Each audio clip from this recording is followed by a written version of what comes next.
alrededor de 10 años. Y bueno, antes de nada quiero daros las gracias por haberme invitado a charlar y a pasar este ratito aquí con vosotros. Y bueno, pues estoy aquí para que me preguntéis todo lo que necesitéis. Yo me dedico, ya os decía, a la traducción editorial. Traduzco del inglés, del francés y del italiano. No estudié traducción, es decir, no hice la carrera de traducción, hice publicidad y relaciones públicas ya hace muchísimos años. Lo que sí hice fue el máster de traducción editorial de la Universidad de Málaga. Yo vivo en Málaga. Y bueno, y desde entonces, desde que terminé el máster, pues me dedico a esto.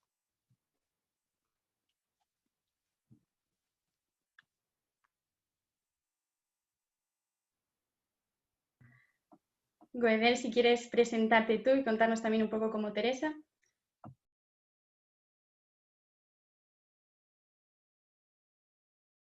En primer lugar, muchas gracias por organizar el evento y por invitarnos.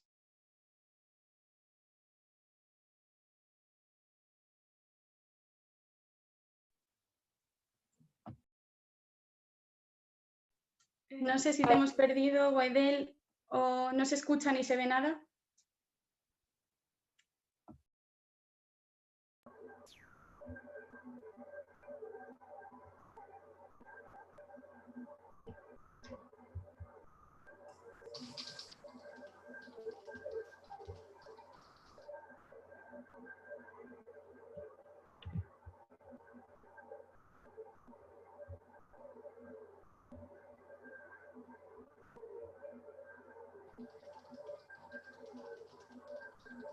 Bueno, no sé si...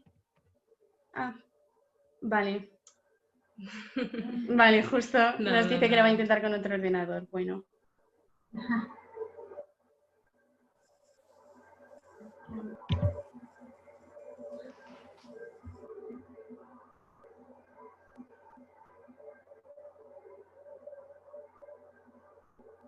Vale, pues mientras Goedel arregla los problemas de conexión, nos centramos en Teresa. Y bueno, lo primero, como sabéis, la mayoría somos estudiantes y lo que más nos interesa justo a las puertas del mundo laboral es cómo conseguimos luego meternos en el mundo de la traducción literaria, ¿no? ¿Qué hacer cuando acabamos la facultad? No sé, bueno, Teresa nos contaba que un máster o eso, y si nos podéis contar un poco relacionado. Que se me olvida darle. Bueno, yo os puedo hablar de mi experiencia. Yo os puedo contar lo que hice yo o lo que veo que hace otra gente, compañeros míos, pues que han empezado a hacer relativamente poco, como yo, o un poquito más tarde. Bueno, yo vengo del máster, con lo cual ahí ya teníamos más o menos pues una idea más precisa de que queríamos dedicarnos a la traducción editorial. Igual no todos los que estáis asistiendo a esta charla os apetece, o igual tenéis bueno, pues varias preferencias o todavía no sabéis hacia dónde decantaros. Yo el consejo que siempre doy, a mí me encanta la traducción editorial y me dedico en exclusivo a ella, pero mi consejo es que si se pueden abarcar más de un campo, pues oye, mejor. La traducción editorial es muy bonita, pero también es difícil entrar. Y es difícil mantenerse. Se puede vivir de la traducción editorial en contra de lo que mucha gente dice, pero es verdad que es muy complicado. Entonces, pues bueno, si se pueden hacer varias cosas, siempre pues es mejor, ¿no?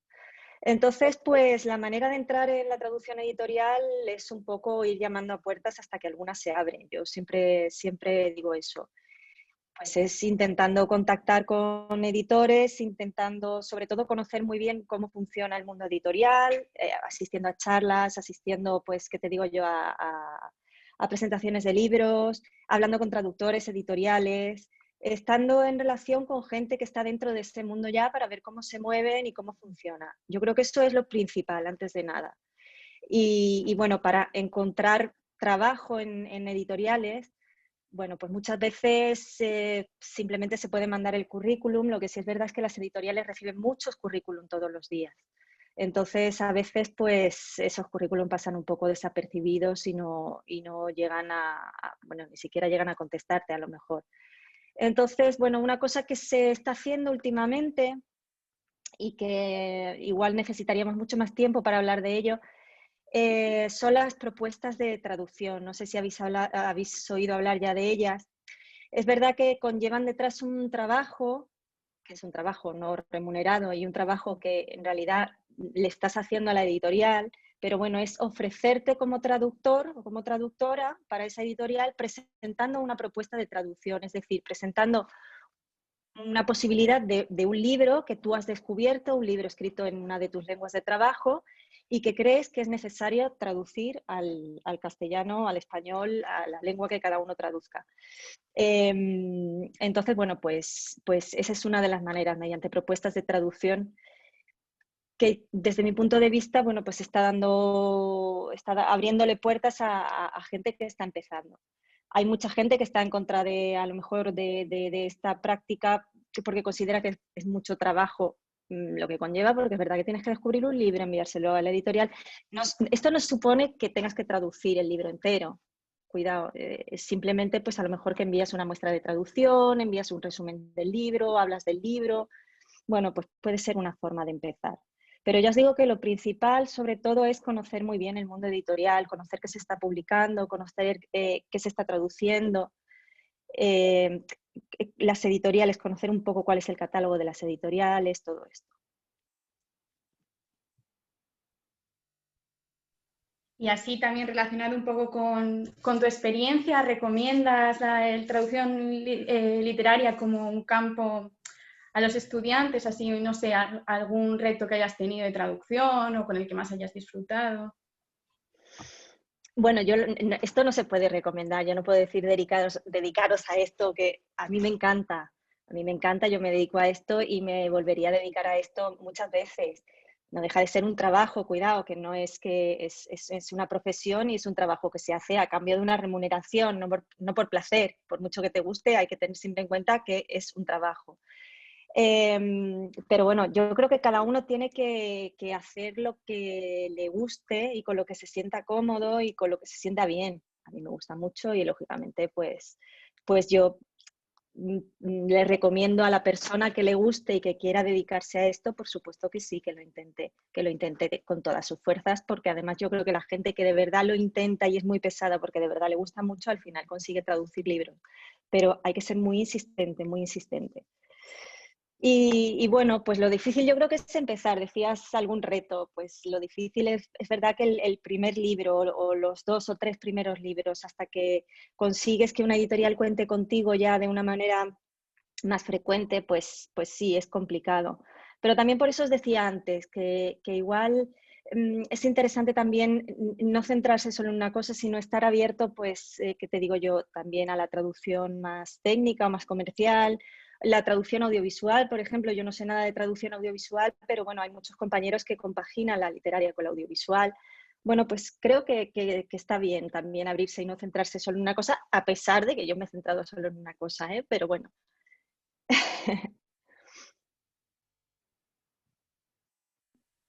Nada, muchísimas gracias también por darnos así un poco de esperanza y que si al final, bueno, lo que decías, que si nos esforzamos un poco podemos acabar consiguiéndolo. Ahora te queríamos preguntar un poco más acerca del trabajo en específico, es decir, la fraseología y la interpretación textual en la traducción literaria. ¿Cómo trabajas tú los textos? Bueno, ¿cómo trabajo los textos? Vamos a ver, si queréis os cuento en general cómo trabajo yo, cómo es mi día a día y cómo es el proceso de traducción de un libro, aunque igual si me enrollo mucho me paráis, que yo hablo.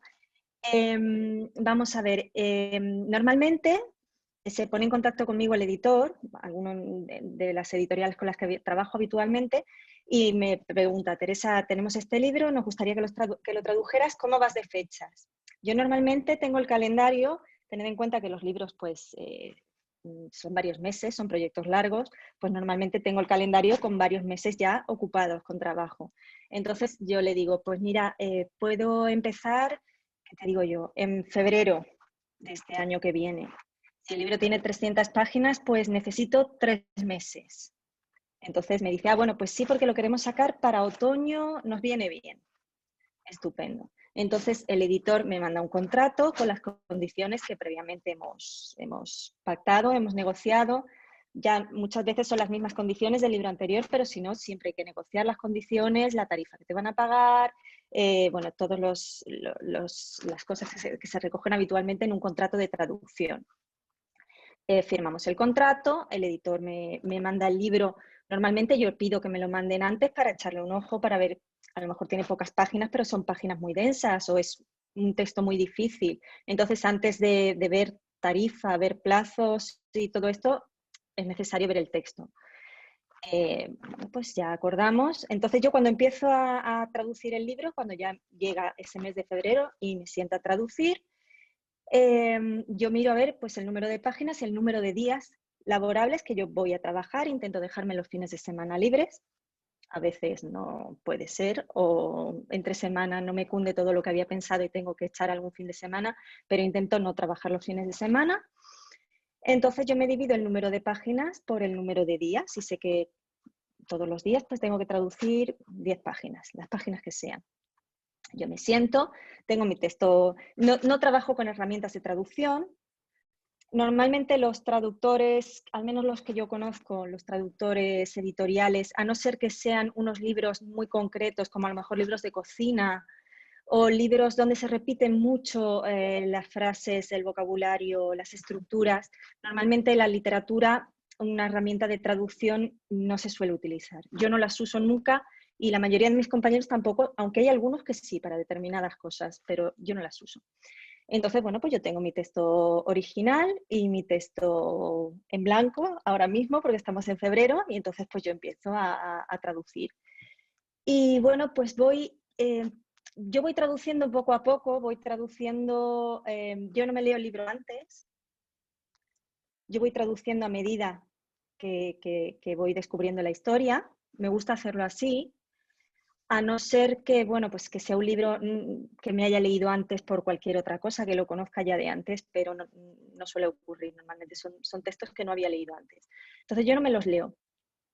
Yo voy traduciendo sobre la marcha.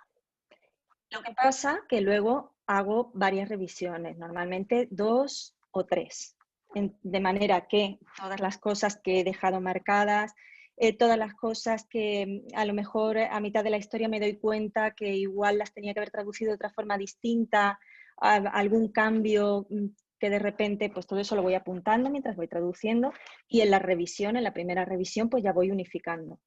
Pero a mí me gusta hacerlo así. Y ya está, luego hago 3 revisiones, intento hacer la última en papel, a pesar de lo poco ecológico que resulta, en papel veo mucho mejor pues todas las erratas y bueno, pues también descanso un poco, es como una forma de enfrentarte al texto nueva, te puedes ir al sofá a leerlo tranquilamente con un boli, pues aquí ya normalmente son simplemente erratas lo que queda cambiar, entonces bueno, pues es muy fácil señalarlo y lo paso al documento. Ya le envío el texto al editor. El editor normalmente tiene un corrector o es el mismo editor que lo corrige, que corrige el texto, que revisa el texto y lo corrige. Esos cambios, esas correcciones nos las tienen que devolver a los traductores para que demos el visto bueno o no, puesto que nosotros somos autores del texto traducido y eso va a salir con nuestro nombre, entonces esos cambios tienen que estar aprobados por nosotros, es importante, nosotros revisamos el texto, yo normalmente pues suelo tener correctores muy buenos que siempre estoy de acuerdo con todos los cambios que me hacen o con casi todos, si hay alguno que no, pues a lo mejor lo discutimos, pues mira, yo pienso que no, yo pienso que sí, llegamos a un acuerdo según lo que sea y ya está, envío la factura, me pagan en el tiempo establecido y al cabo del tiempo pues sale el libro publicado, nos mandan unos ejemplares justificativos, que bueno, pues depende de la editorial, son 2, 4, 6, dependiendo normalmente viene recogido en el contrato, y poco más y ya tienes tu libro en las manos, que es muy emocionante, sobre todo los primeros. Entonces, básicamente ese es el proceso de traducción de un libro y de cómo trabajamos con el libro. El trabajo, pues claro, es un trabajo solitario, es un trabajo, bueno, pues estás tú como traductora en tu casa con el texto y si no quieres ver a nadie en 3 meses, no necesitas ver ni hablar con absolutamente nadie. Eso tiene sus pros y tiene sus contras. A mí me gusta mucho estar sola y trabajar sola y no tengo problema, pero es verdad que puede llegar a ser duro, sobre todo si tienes mucho trabajo y no tienes mucho tiempo libre para disfrutar.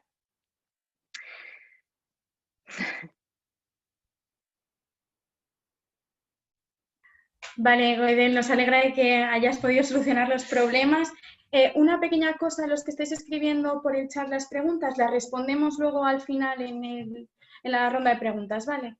Y eso, Goiden, hemos estado hablando con Teresa de su experiencia personal, una vez que sales de la facultad, ¿qué haces en cuanto a másters o todo eso? Nos ha contado un poco lo que hizo ella y ahora también nos estaba contando su manera de trabajar los textos, por si tú quieres contarnos algo también al respecto. Pues muchas gracias. Lo primero, disculpadme, pero bueno, pues justo me ha pasado 2 veces. Una vez que tenía que estar en una sesión de tesis de doctorado, me pasó que estaban trabajando en la fibra y hoy otra vez. Pero bueno, se fue a internet, espero que no vuelva a pasar. Pues me presento brevemente. Primero, muchas gracias a las organizadoras y gracias también a Teresa. Y quiero aprovechar este momento, antes que nada, para felicitar a Teresa, porque ha ganado un premio muy importante que ya luego lo contará y no he tenido oportunidad hasta ahora de felicitarla en persona.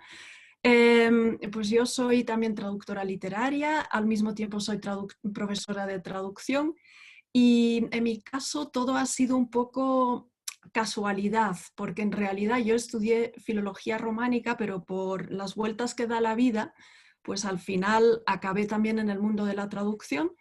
Yo durante 15 años me dediqué sola y exclusivamente a la traducción, primero la traducción así en general, comercial, científico-técnica, un poco de todo, y luego fui afinando poco a poco y traduzco sobre todo del neerlandés al español. Y después de esos 15 años de dedicación exclusiva, pues ahora lo que hago es compaginar la traducción con la docencia.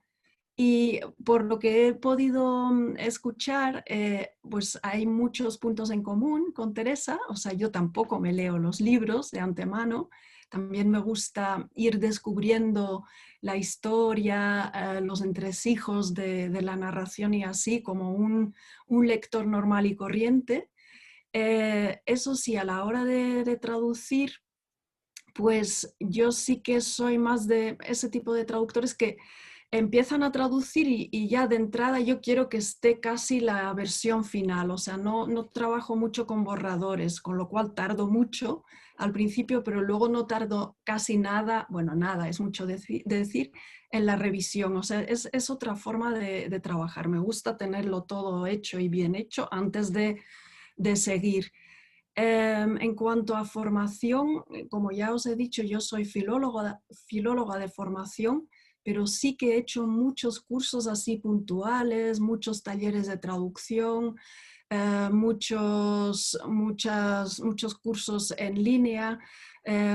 Y creo que los traductores, lo bueno y lo bonito, o una de las cosas buenas y bonitas es que nos seguimos formando continuamente, porque nunca acabamos de aprenderlo todo, todos los libros son un mundo, siempre hay que utilizar alguna fuente nueva, hay que seguir documentándose, o sea, es labor de detective continua y eso es lo que me gusta. Pues de momento lo dejaré aquí.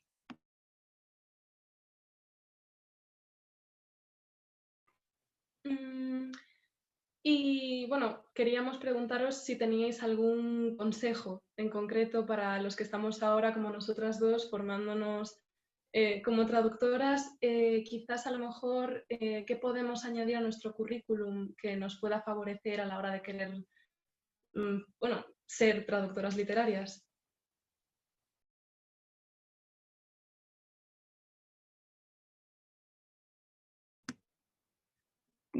Contesto yo primero, pues yo creo que lo primero de todo, tener muchísima, pero muchísima curiosidad, porque eso es también lo bueno y lo bonito de la profesión, o sea, todo sirve. Es que hay que poner la oreja siempre, cómo hablan los niños, cómo hablan los mayores.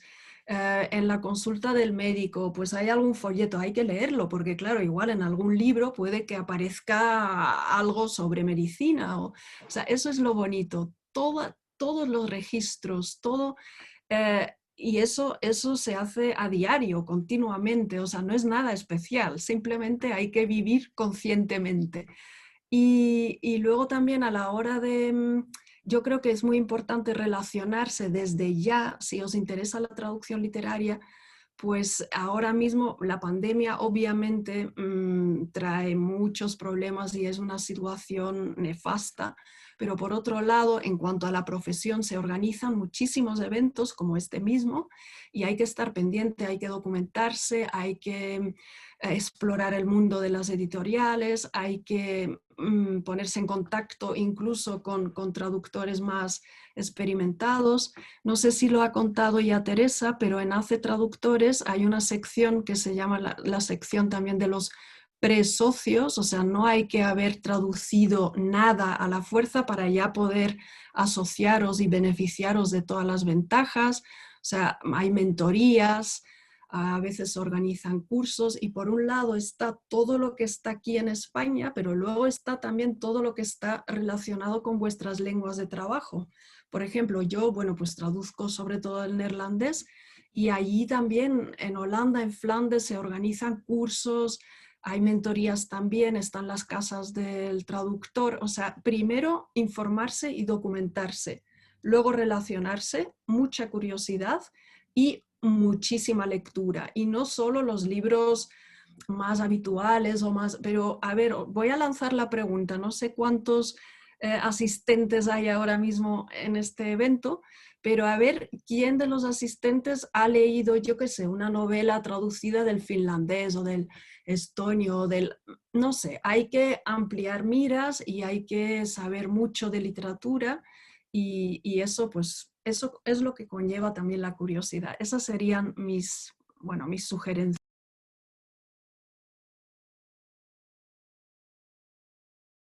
No sé si Teresa, ¿quieres añadir algo a lo que ha dicho Edel? Bueno, todo lo que ha dicho Goedel estoy súper de acuerdo con ella. Aprovecho para mandarle un beso a Goedel, que hace muchísimo tiempo que no nos vemos, pero tenemos ganas de vernos y gracias por las felicitaciones. Bueno, aparte de todo lo que ha dicho ella, quiero puntualizar o quiero añadir a lo que ha dicho de que es necesario leer, pues vuelvo a incidir en eso, es necesario leer muchísimo, es necesario leer en nuestras lenguas de origen y es necesario leer traducciones para ver cómo traducen nuestros compañeros, fijarnos en quiénes son los traductores, muchas veces pues comparar a lo mejor con el original, tener curiosidad por cómo están traducidos los libros, por quiénes son los traductores. Y también leer mucha literatura en español, si nuestra lengua es el español, nuestra lengua hacia la que traducimos o en la lengua que sea, en nuestra lengua de trabajo, también es muy importante para conocer bien nuestra lengua. Es muy importante conocer las lenguas de las que traducimos, pero es muy importante, importantísimo conocer la lengua y la literatura hacia la que traducimos. Yo creo que con todo lo que ha dicho Edel y con eso hay una buenísima base ya para estar preparado para traducir libros.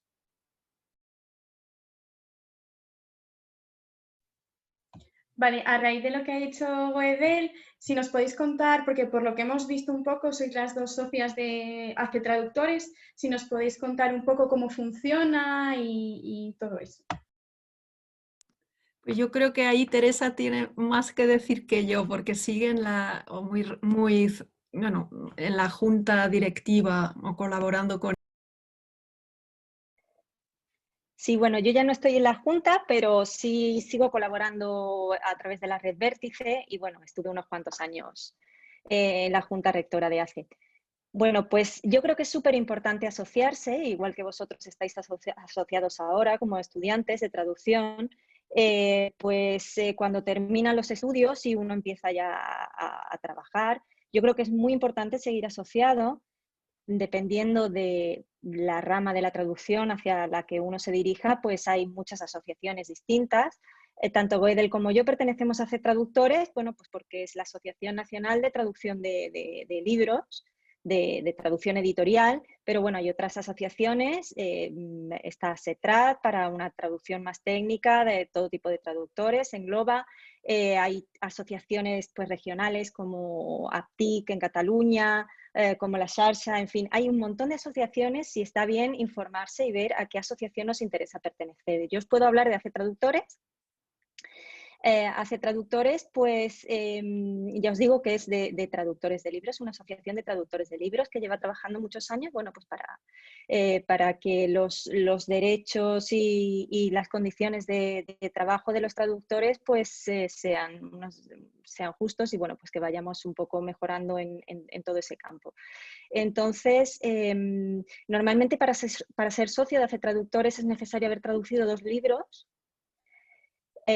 como mínimo. Lo que pasa que para la gente que está empezando, que todavía no ha traducido esos 2 libros, existe una figura, como ha dicho Wedel antes, que son los presocios, que pueden entrar pues desde ya, cualquiera, incluso siendo estudiante, puede ser presocio de AC Traductores. Tienes prácticamente los mismos derechos que los socios, salvo, bueno, pues creo que no tienes derecho a voto en las asambleas y alguna otra cosa más, pero en realidad puedes participar pues, de la lista de distribución, por ejemplo, que es una fuente de información buenísima donde se habla bueno, pues, de editoriales, de problemas de traducción, de libros, de todo tipo de cosas, y es muy interesante tener acceso a esa lista.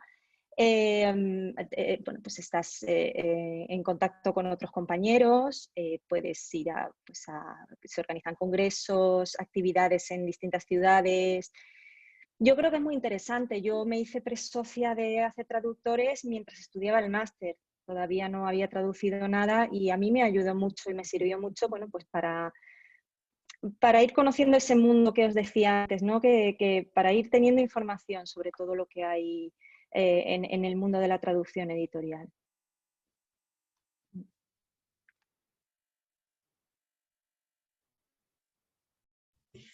Bueno, pues muchas gracias. Bueno, ahora queríamos pasar a otro tema. Como bien anunciaba Goidel antes, queríamos darte la enhorabuena, Teresa, por el premio que vas a recibir mañana mismo. Y bueno, tú. Eso que, bueno, muchísimas enhorabuenas. Y quería sacar ahora mismo, si me permiten las ponentes, el tema de los reconocimientos, porque ambas habéis sido galardonadas con importantes premios de traducción literaria y corregidme si me equivoco, pero creo que Goedele había conseguido el premio de traducción de 2018 de la, bueno, perdón por la pronunciación, Netherlands Letterfonds, y Teresa Lanero recoge mañana el premio Esther Benítez de traducción. Contándonos vosotras un poco, si queréis. A ver, claro, el premio, sí, la pronunciación es un poco difícil. Es un premio que se otorga en los Países Bajos y es un premio, bueno, hay 2 premios en realidad cada año. Un premio de neerlandés a otras lenguas y un premio de otras lenguas al neerlandés. Y a mí me lo otorgaron en 2018 por la traducción del neerlandés al español. Y lo curioso de ese premio no es solo un premio a la traducción, sino también a la labor de embajador cultural. Y eso es lo que también hacemos en realidad, porque somos un puente entre 2 o más culturas. Y eso, porque claro, hay que mantener o hay que entablar contacto con las editoriales, leer libros en la lengua fuente para luego poder, entre comillas, venderlos aquí en España o en otros países. O sea, digamos que no solo es la traducción y no solo es importante saber traducir, sino también saber ser un buen traductor profesional, y eso implica muchas más cosas, que es eso, negociar, relacionar, promocionar las lenguas, promocionar la literatura y promocionar la traducción. Y eso digamos que era una faceta suplementaria en ese premio. Y la verdad es que recibir un premio siempre es muy bonito porque no te lo crees, no te lo esperas, no te lo crees, y cuando te lo dan es como si fuese algo increíble, ¿no?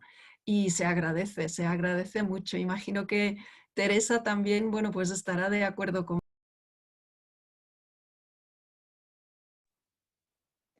Sí, bueno, yo estoy muy contenta, la verdad que es lo que dice Wedel un poco, que todavía no me lo creo. El premio Esther Benítez es un premio muy bonito porque además lo conceden los socios de ACE Traductores, los propios traductores, es un premio que otorgan los traductores. Entonces, pues a mí me ha hecho muchísima ilusión, claro, y estoy muy contenta y muy agradecida. Y nada, mañana viajaré a Madrid y será la entrega y ya está. Y nada, no puedo decir nada más, que estoy muy feliz. Bueno, hemos visto que el premio se te ha otorgado por tu traducción en El clamor de los bosques. Y bueno, ¿cómo fue todo el proceso de, bueno, ya nos has contado cómo trabajas, pero realmente tú traduciéndolo dijiste, esta es una buena traducción, ¿te costó más, te costó menos que otros trabajos? Bueno, me costó bastante porque tenía poco plazo, tenía poco tiempo. Y el autor del Clamor de los Bosques, Richard Powers, es un escritor, bueno, pues que utiliza un idioma complejo. La traducción fue difícil, la traducción no era nada fácil. Entonces, pues sí me costó, lo pasé mal, pero sí es verdad, como tú decías, que mientras traducía me daba cuenta que era una buena novela. Sí, lo iba viendo, y bueno, me llevé una alegría muy grande, nada más entregar el libro, nada más entregar la traducción, a los pocos días recibió el premio Pulitzer y entonces pues me hizo mucha ilusión. Y sí, la novela está muy bien, es una novela larga, pero es una novela muy bonita. Yo la disfruté, es de los libros que más he disfrutado traduciendo. Tiene un lenguaje muy poético, es muy bonita.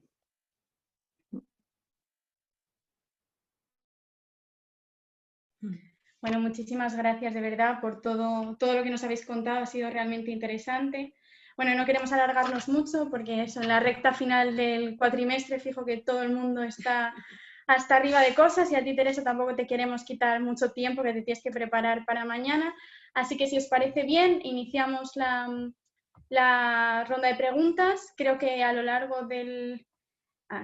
a lo largo de la charla han ido surgiendo preguntas que, si os parece, leemos nosotras, y si a alguien más le surge alguna otra, pues puede poner el micro y decirlo él mismo. Vale, aquí Marta pregunta, me parece que era cuando estaba hablando Teresa, ¿te ha ocurrido alguna vez que no pudieses dejar de traducir por lo mucho que te ha enganchado el libro?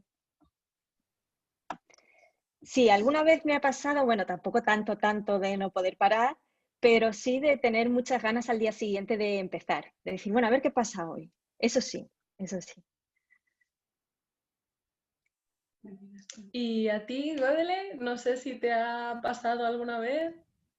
Sí, claro, como no leemos, ni Teresa ni yo, no leemos el libro antes, entonces eso ocurre, imagino, claro, es lo que puede ocurrir. A mí me ha pasado con una suerte de novela negra. Claro, es que tenía ganas de saber cómo terminaba y entonces pues ahí sí que dejé un poco mi forma de trabajar habitual, o sea, en vez de estar ahí a ver si conseguía la versión definitiva, y sí que hice un borrador para llegar al final y luego volví a empezar.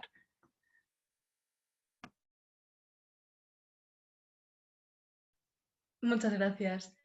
Antonio nos pregunta si nos podéis hablar más específicamente de tarifas, precios, cobros, si no es mucha indiscreción, vaya. Bueno, pues empiezo yo si queréis. Sí, el tema de las tarifas es un tema delicado. No sé si sabéis que, bueno, pues desde las asociaciones no se puede hablar de tarifas abiertamente porque, bueno, por la ley de la libre competencia, pues parece ser que eso atenta contra, bueno, pues no entiendo muy bien por qué, pero no se puede. De hecho, a varias asociaciones, por hablar de tarifas en su lista de distribución, creo que fue, o en su página web, creo que les multaron. Entonces las asociaciones tienen que tener mucho cuidado con eso. Y por eso, al hablar de tarifas, siempre andamos, aparte de que a nadie igual le gusta mucho decir cuánto cobra, independientemente de eso, siempre tienes que incidir mucho en que estás hablando desde un punto de vista personal, que no estás hablando en nombre de nadie, que no es la asociación, que tal. Bueno, yo sí os puedo decir que las tarifas es importante trabajar con una buena tarifa o lo mejor posible desde el principio, que es importante negociar siempre las tarifas, que por negociar no se pierde nada, y que bueno, pues digamos que una buena tarifa es muy difícil porque las tarifas en traducción editorial son muy bajas, son más bajas que en otros tipos de traducciones. Y la forma de cobrar también es diferente porque se hace normalmente por página, no se suele hacer por palabra, aunque a veces también, pero suele hacerse por página o por recuento de caracteres, es compleja. Entonces, sí que os puedo decir que toda esa información sobre las formas de tarifas y de contratos, aunque no se especifica exactamente qué tarifas son las habituales, sí os puedo decir que igual lo habitual sería entre 12, 13, 14, 15, ahí en esa horquilla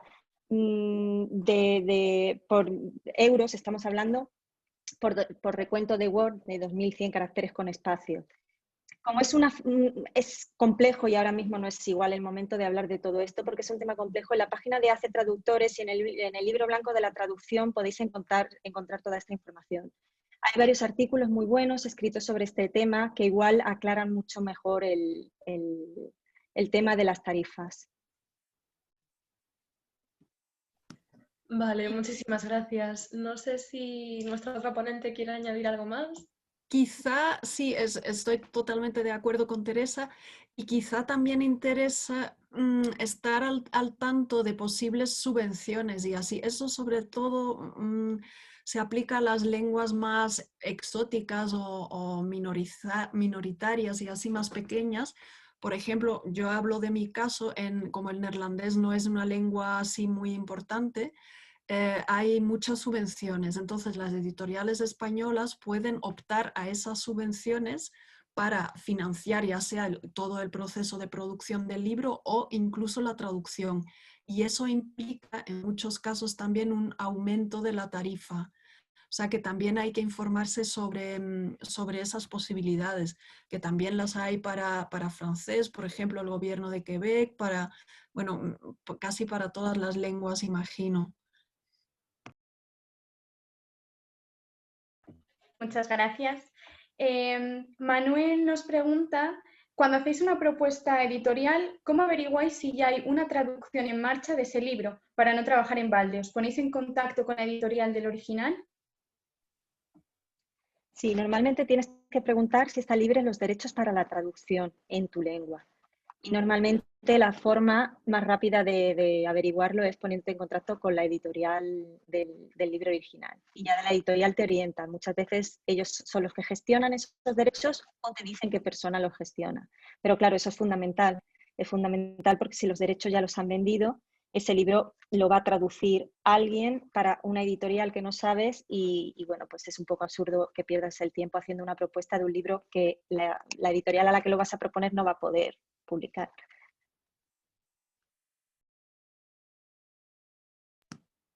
Sí, es muy importante en ese sentido también, pues no lanzarse a lo loco, sino hacer primero todas las pesquisas necesarias para no trabajar en balde, sí.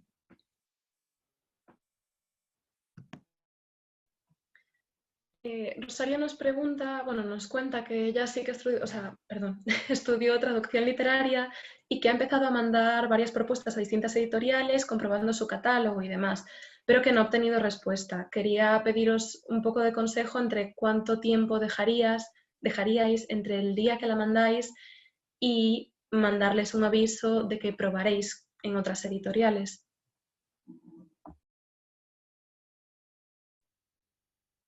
Bueno, contesto yo si queréis.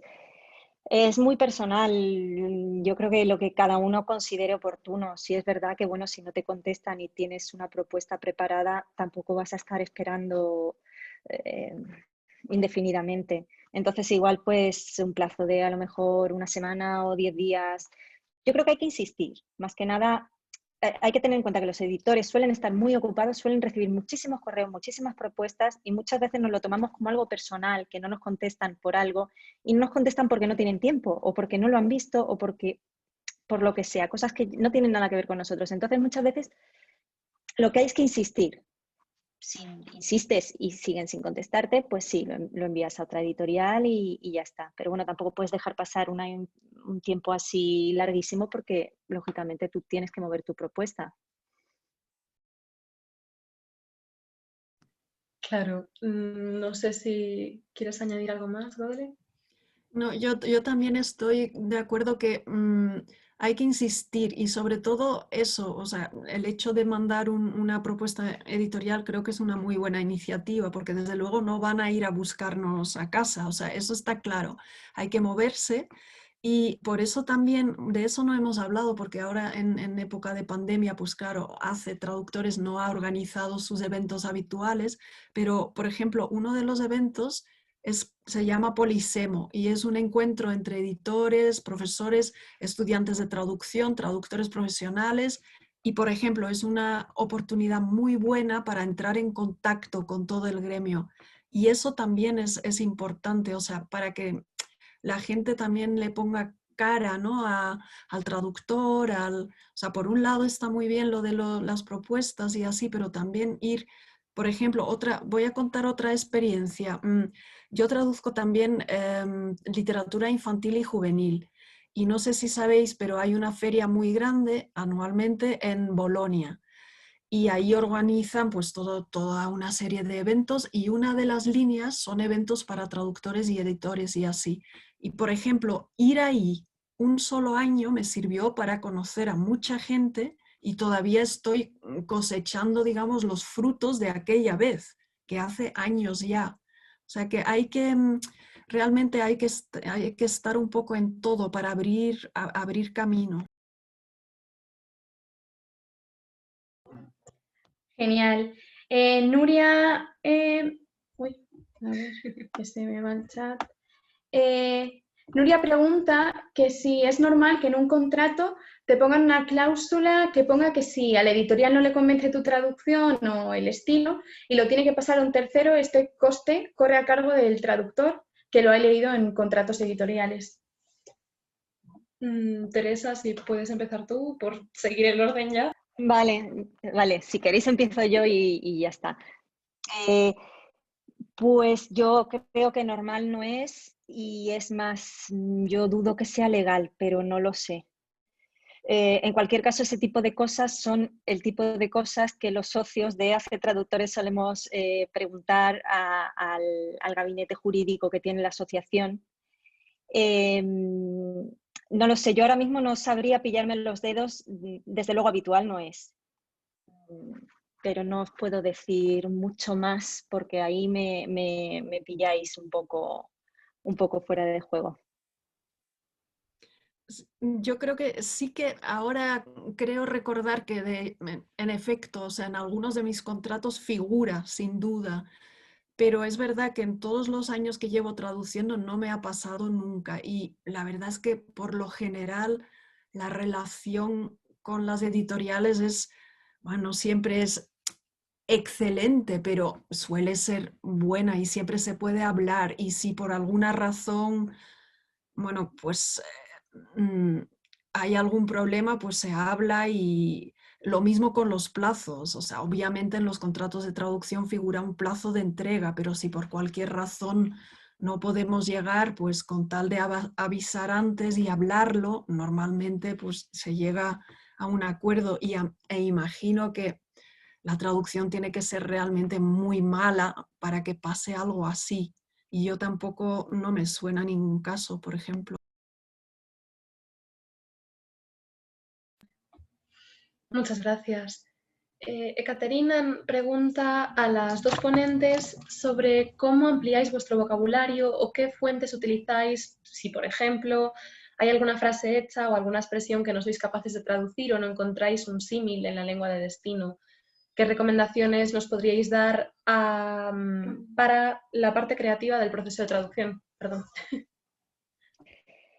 Bueno, la respuesta yo creo que ya la hemos dicho antes, que es leer muchísimo. Leer, bueno, pues si estás traduciendo una novela juvenil, pues aprovechar ese tiempo para leer novelas juveniles. Por lo menos es lo que yo hago. Si estás traduciendo un libro más clásico, pues leer literatura clásica. No lo sé. A mí me sirve mucho leer cosas parecidas a las que estoy traduciendo, paralelamente cosas que yo sé que están muy bien escritas. ya sea por autores españoles o que sean traducciones que me dan confianza porque sé que los traductores son buenos. También, como decía un poco delante, estar un poco en el mundo, es decir, pues ver cómo hablan los jóvenes. Yo ya no soy tan joven, pero tengo una hija adolescente y muchas veces pues le pregunto, a ver, Teresa, ¿cómo vosotros cuando os enrolláis con un chico seguís diciendo esto? Y ella pues me cuenta.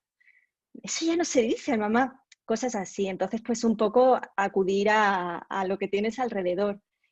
Y bueno, yo una cosa que tengo que me revienta hacer, pero me pasa muchas veces, es que tengo un cuadernito por la noche en la mesita de noche y entonces hay veces que me tiro todo el día dándole vueltas a algo y no me viene, y no me viene, y no me viene, y justo cuando me estoy quedando dormida o cuando me despierto para beber agua o lo que sea, me acuerdo y tengo que encender la luz y apuntarlo. Eso sí me pasa. Bueno, como tenemos mucho tiempo, normalmente son plazos muy largos, pues sueles tener tiempo para arreglar este tipo de cosas. Pues a mí, bueno, lo del cuaderno en la mesilla de noche, eso no lo tengo, pero a mí me suele pasar por la mañana en la ducha, es cuando me vienen las ideas, entonces, claro, tengo que estar ahí y luego las apunto rápidamente. Y obviamente leer, estoy de acuerdo, y yo trabajo mucho por asociación, o sea, utilizo muchísimo el diccionario de ideas afines, por ejemplo.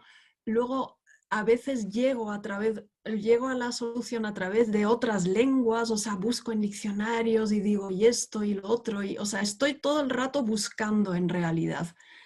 Y también utilizo mucho Google, pero para recabar ideas, o sea, con lo del asterisco y así, por ejemplo. O sea, yo trabajo mucho así, pero claro, es verdad también que a lo mejor es porque el español no es mi lengua materna, entonces a lo mejor mis estrategias también son diferentes, no lo sé, puede que sea por eso en buena parte. Y luego hay muchas herramientas también, por ejemplo, bueno, ya os lo he dicho que suelo traducir bastante literatura infantil.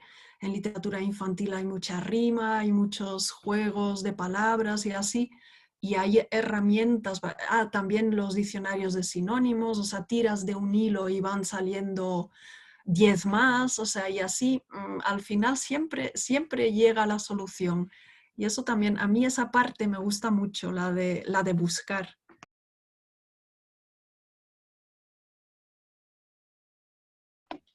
Genial, muchas gracias. Isabel pregunta si es posible que una editorial te haga un contrato fijo o un traductor literario siempre es freelance y que además si siempre se trabaja telemáticamente. Sí, la traducción editorial suele ser, vamos, es siempre en todos los casos, al menos que yo conozca, es un trabajo autónomo. Es un trabajo autónomo que uno hace en su casa o en un despacho compartido con más compañeros, que también, bueno, pues hay gente que prefiere trabajar fuera de casa y entonces pues alquila un espacio de coworking o lo que sea y trabaja con otros compañeros. Tampoco tiene por qué ser solitaria porque puedes trabajar a cuatro manos. Yo tengo compañeras que trabajan siempre juntas y bueno, pues traducen los libros a cuatro manos, por ejemplo. Bueno, hay otras opciones, pero lo trabajar contratado es que el propio trabajo de traducción editorial en sí, yo creo que es incompatible con trabajar en plantilla, porque es un trabajo creativo. Entonces, la forma de medir esas horas de trabajo, eh, el simple hecho de que nosotros, el concepto de lo que cobramos es en concepto de derechos de autor y de anticipo de esos derechos de autor según el libro que estamos traduciendo. Yo creo que es incompatible con trabajar en una empresa. Otro tipo de traducción sí, pero en concreto la traducción editorial es una traducción muy específica que yo creo que es un trabajo como autónomo simplemente. Sí, es que si hiciéramos el cálculo, si tuviéramos que dividir lo que cobramos por número de horas, creo que es mejor no hacerlo, porque sí, eso es un poco la parte oscura, ¿no? de la profesión, quizá, pero por otro lado hay muchos otros elementos que compensan esa parte más oscura. Y, y sí, lo que sí hay en las editoriales obviamente son, por ejemplo, editores de mesa, pero ya es otro tipo de puesto, es más de gestión, claro, que no es de traducción necesariamente. Hay determinados editores de mesa que luego en su tiempo, bueno, aparte de trabajar en la editorial, pues al mismo tiempo también son traductores, pero como tales traductores, yo tampoco, vamos, que no suele ser la tónica.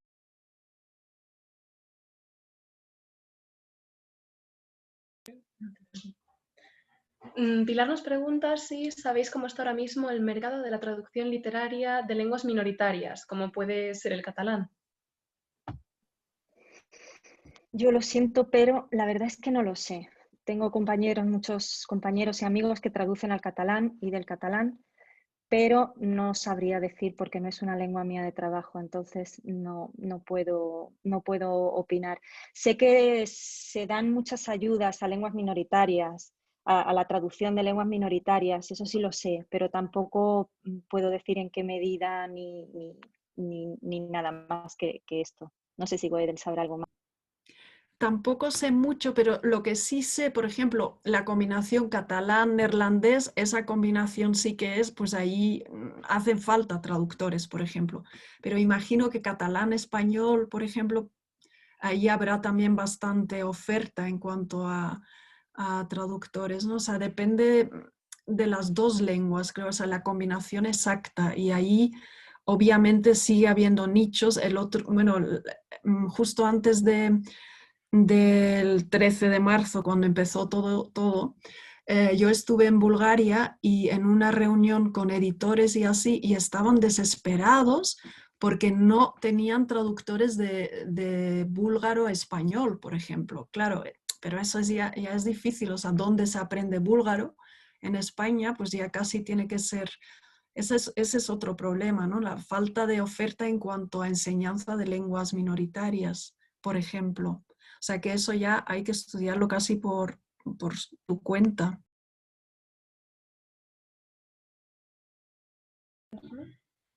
Bueno, y Ankara pregunta si las propuestas de traducción se enviarían directamente al correo de contacto que suele aparecer en las webs de las editoriales o si es preferible enviarlo a direcciones de email más concretas, como puede ser la del editor o el departamento de traducción.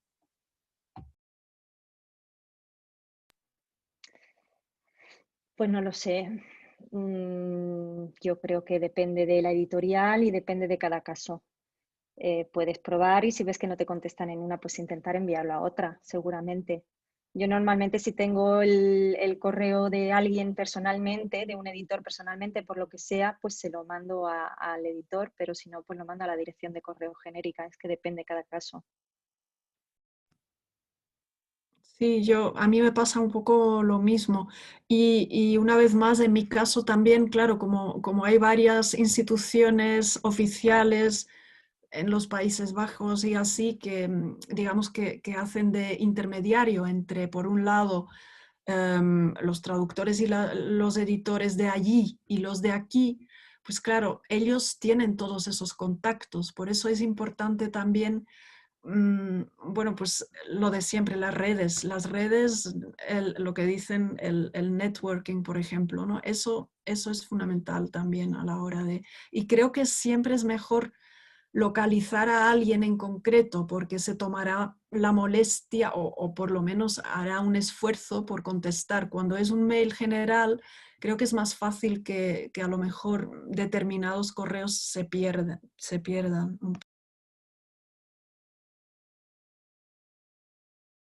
Vale. Laura nos pregunta si recomendáis, sobre todo Teresa, hacer un máster de traducción literaria antes de empezar en el mundillo.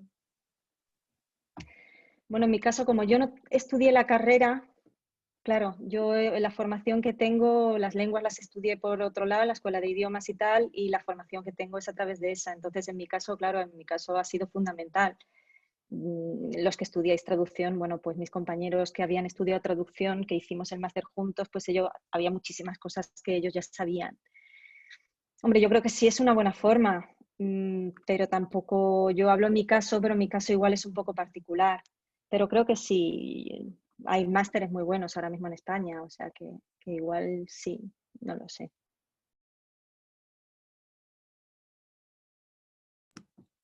Claro, yo la verdad es que mi formación era esa, de lingüista más bien, y yo no hice ningún máster antes de de ponerme como traductora, pero lo que sí hice es unas prácticas. Dio la casualidad de que, bueno, hace ya muchos años de eso, pero hice unas prácticas en la sección de traducción del Parlamento Europeo, por ejemplo.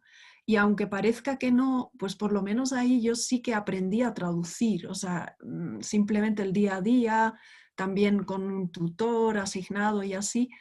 Y yo creo que si ahora tuviera que volver a empezar, yo también considero que un máster especializado creo que puede ser muy bueno, porque creo que me permitiría ahorrar tiempo. O sea, yo empecé a traducir y mi método fue un poco ensayo y error. O sea, bueno, primero ya todos estáis estudiando traducción, o sea que todo eso ya lo tenéis ganado. Pero si encima podéis afinar y especializaros, a lo mejor también incluso es beneficioso para lo de las redes de contacto, porque creo que casi todos los másteres tienen prácticas y una vez ya dentro del circuito quizás sea más fácil sobrevivir ahí y ya no salir de él. O sea que yo creo que sí que puede ser interesante. Genial. Y por último, nos pregunta Nuria que ¿cuánto soléis traducir? Es decir, ¿trabajáis en 2 libros a la vez o os centráis solamente en uno? En mi caso, no. Alguna vez lo he intentado y no me gusta nada traducir 2 libros a la vez. Prefiero terminar con uno, aunque tenga que ir corriendo a toda prisa y terminarlo como pueda, y luego empezar con el otro. Porque estar con 2 a la vez para mí es demasiado loco. Tengo muchos compañeros que sí lo hacen, ¿eh? Hay gente que traduce a lo mejor uno por la mañana y otro por las tardes. Yo me resulta muy incómodo. Prefiero dedicar toda la energía primero a uno y luego a otro. A mí me pasa un poco lo mismo, tengo la impresión, si no, de estar como con 2 voces en la cabeza y entonces es fácil mezclar y a veces ya no me acuerdo de cómo o qué había dicho en uno y luego en otro, y creo que es muy importante a la hora de traducir, sobre todo literatura, hacerse con las estrategias del propio autor, porque claro, cualquier autor a la hora de redactar tiene estrategias de redacción y, y hay que intentar asimilar esas estrategias para luego trasladarlas a las estrategias de traducción. Y creo que, no sé, pero en mi caso por lo menos, podría salir un híbrido quizá no muy aconsejable.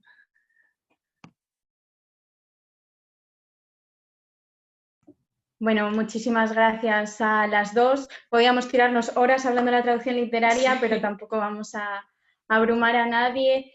Muchísimas gracias por la charla de hoy a las dos. Y bueno, antes de irnos, si pudieseis poner la cámara al resto para hacer una foto para las redes sociales. Sí, bueno, no es obligatorio, el que quiera, ¿eh? Obviamente. Elena, ¿puedes dar la luz? Sí. Vale. Vamos a encender nosotras también la luz. La luz porque la voy a compartir pantalla.